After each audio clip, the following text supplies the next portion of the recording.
Suppose हमारे पास एक AP दे रखी है। अब इसमें देखा गया है कि अगर हमारे पास nth टर्म की बात करें तो वो कितना आता है, वो आ जाता है a plus n minus one into D.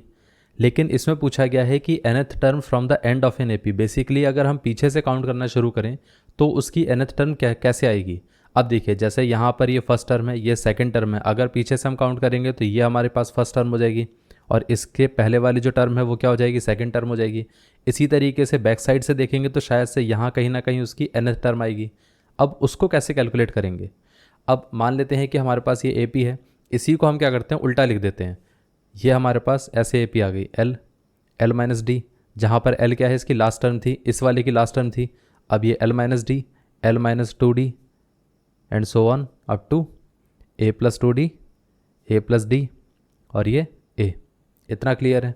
अब देखिए, हम इसको मान के चल लेते हैं कि ये हमारे पास एक AP है जिसका जो फर्स्ट टर्म है वो कितना दे रखा है, A दे रखा है, और nth टर्म कितना दे रखा है, a plus n minus one into d, और साथ में जो कॉमन डिफरेंस है वो कितना दे रखा है, d दे रखा है। इसी तरीके से यहाँ पर जो हमारे पास नई AP बनकर आई है उसका हम फर्स्ट टर्म क्या मान लेंगे, ये मान लेंगे a1 is equal to L. ऐसे ही अगर हम यहाँ पर कॉमन डिफरेंस की बात करें तो वो कितना आएगा, कॉमन डिफरेंस वो कितना आ जाएगा, वो आ जाएगा, देखिए यहाँ से हमारे पास हर एक वैल्यू क्या हो रही है, d से डिक्रीज हो रही है। इसका मतलब कॉमन डिफरेंस इसका आएगा माइनस का d। अब वो कैसे हमने किया, अब देखिए यहाँ पर हम ऐसा कर सकते हैं ना कि final term minus initial term, इसमें से इसको माइनस करेंगे तो माइनस डी आएगा, इसमें से इसको माइनस करेंगे तो माइनस डी आएगा।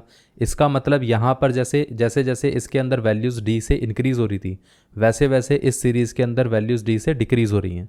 ये पार्ट क्लियर हो गया। अब देखिए, अगर हम यहीं से मान लेते हैं कि मेरे को ये nth टर्म निकालना है और इसको हम ले लेते हैं कैपिटल A n, तो मतलब capital A suffix n is equal to कितना रहेगा, ये आ जाएगा first term plus n minus one into d. ऐसा हो सकता है। अब फर्स्ट टर्म क्या है, इस सीरीज़ के हिसाब से फर्स्ट टर्म क्या है, L है, और plus n minus one into D क्या दे रखा है, वो दे रखा है माइनस का small d, which is minus का small d, which is L। Minus इस तरफ आ जाएगा तो minus n minus one into d.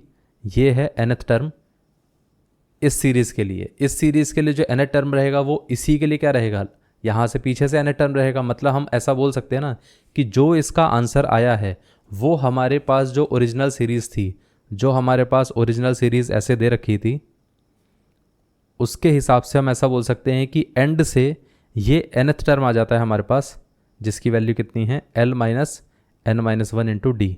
Basically हमें कुछ नहीं करना है, हम सिर्फ और सिर्फ इस तरीके से इसको याद रख सकते हैं कि अगर हमारे पास कोई भी एक AP दे रखी है तो अगर हम उसको स्टार्टिंग से उसका nth टर्म निकालने जाएंगे तो वो क्या होगा, a plus n minus one into d, और जैसे ही हम यहाँ पर एंड से nth टर्म निकालने जाएंगे तो वो क्या रहेगा, बस इसमें एक डिफरेंस आ जाएगा, ये आ जाएगा a प्लस a, यहाँ पर प्लस था तो यहाँ पर ये माइनस आ जाएगा, minus n minus one into D.